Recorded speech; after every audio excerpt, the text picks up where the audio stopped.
L'ordre international est bousculé de manière inédite.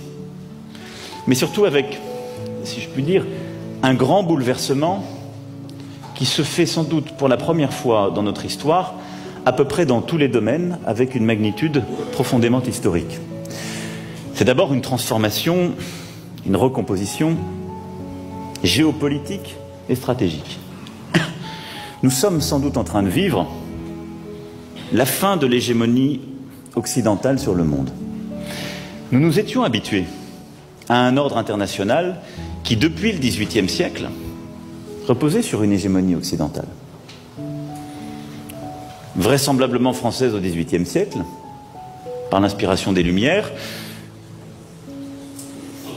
sans doute britannique au XIXe grâce à la révolution industrielle, et raisonnablement américain au XXe, grâce aux deux grands conflits et à la domination économique et politique de cette puissance. Les choses changent.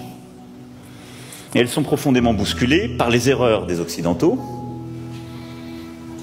dans certaines crises, par les choix aussi américains depuis plusieurs années, et qui n'ont pas commencé avec cette administration, mais qui conduisent à revisiter certaines implications dans des conflits au Proche et Moyen-Orient et ailleurs, et à repenser une stratégie profonde, diplomatique et militaire, et parfois des éléments de solidarité dont nous pensions qu'ils étaient des intangibles pour l'éternité, même si nous nous avions constitués ensemble dans des moments géopolitiques qui pourtant aujourd'hui ont changé.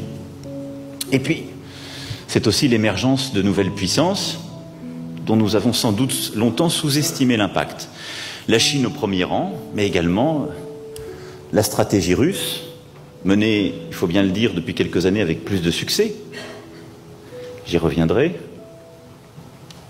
L'Inde qui émerge, ces nouvelles économies qui deviennent aussi des puissances, pas seulement économiques, mais politiques, et qui se pensent, comme certains ont pu l'écrire, comme de véritables États-civilisations, et qui viennent non seulement bousculer notre ordre international, qui viennent peser dans l'ordre économique, mais qui viennent aussi repenser l'ordre politique et l'imaginaire politique qui va avec beaucoup de force et beaucoup plus d'inspiration que nous n'en avons.